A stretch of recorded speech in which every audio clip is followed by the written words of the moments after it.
Digital டேட்டாவை கொடு. Digital data நம்ம கம்ப்யூட்டரில் போட்டு ஏஐ டெக்னாலஜிலாம் வந்திருக்க இடையில டூப்ளிகேஷன் கண்டுபிடிச்சின்னு சொல்லி ஓசிஆர் பண்ண அந்த எழுத்துக்களை டிடெக்ட் பண்ண முடியும். ஏபி அப்படின்னு டிடெக்ட் பண்ண முடியும். அந்த பிடிஎஃப் ஃபைலில் சாஃப்ட் காப்பியை கொடுத்துருந்தா ஏஐல கொடுத்தா டூப்ளிகேஷன் அதுவே கண்டுபிடிச்சி கொடுத்துரும். என்னென்ன இருக்குது, சிமிலாரிட்டிஸ் இருக்குது, குவாரிஸ் அனலைஸ் பண்ணால் சீக்கிரமே கண்டுபிடிச்சிடலாம். அவரை சொல்றாரு 15 நிமிஷத்தில் இந்தியா முழுக்க இருக்க இந்த விஷயத்தை நாங்கள் மோசடியை அம்பலப்படுத்தியிருப்போம், அதனால தான் இவங்க கொடுக்க மாட்டேங்கிறாங்க. மோடி திருட்டுத்தனமாக பிரதமராக இருக்கிறாருன்னு சொல்றாரு.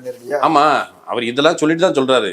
எங்களுக்கு ஓசிஆர் டேட்டா கொடுக்கல, வீடியோ கொடுறானா 45 நாள்ல நாங்கள் அழிச்சிடணும். 45 நாள்ல எதுக்கு அழிக்கணும்னு தேர்தல் கமிஷன் சொன்ன விளக்கம் என்ன தெரியுமா? பாருங்க, ஒருத்தவங்க ஓட்டு போட போறாங்க, அவங்களோட வீடியோ கொடுத்தா அவங்களுடைய பிரைவசி பாதிக்கப்பட்டுரும், அதனால கொடுக்கக்கூடாது. நான் என்ன உள்ள போய் ஓட்டு போடுற வீடியோ கொடுக்காத, வெளியில கிரௌட் இருக்குல்ல, நீ என்ன சொல்ற, சாயந்தரம் 4:30 மணிக்கு மேல அப்படி சாரசாரையா வந்து லட்சக்கணக்கில் ஓட்டு அதிகரிச்சு சொன்னா வெளியில எனக்கு கிரௌடுக்கு கூட்டத்தை காமி, அதை கேட்கறேன், அதையும் கொடுக்க மாட்டேங்கிறேன்.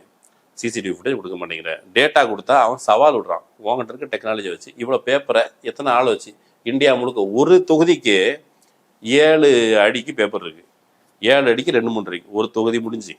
இவர் இந்தியாவில் இருக்க இத்தனை சட்டமன்ற தொகுதி, பெங்களூர் சென்ட்ரலில் மட்டுமே 8 தொகுதி. அப்போ 8 தொகுதி பேப்பரையும் செக் பண்ணுறதுக்கு அவங்களுக்கு 6 மாதம் இல்லை, இந்த ஆட்சி முடிஞ்சு போயிடும். அவங்க சொல்கிறதே நாங்கள் மோசடி பண்ணுவோம், ஃப்ராட் பண்ணுவோம், உங்களால் ப்ரூவ் பண்ணவே முடியாது அப்படின்னு சொல்லி உன்னுடைய ஜனநாயகத்துக்கும் பெப்ப உங்கள் அப்பனுக்கும் பெப்பேங்கிற மாதிரி இவங்க பண்ணுறத, அந்த மோசடியை கொஞ்சம் மெனக்கிட்டு ஒரு சாம்பிளை கொடுத்துருக்காரு.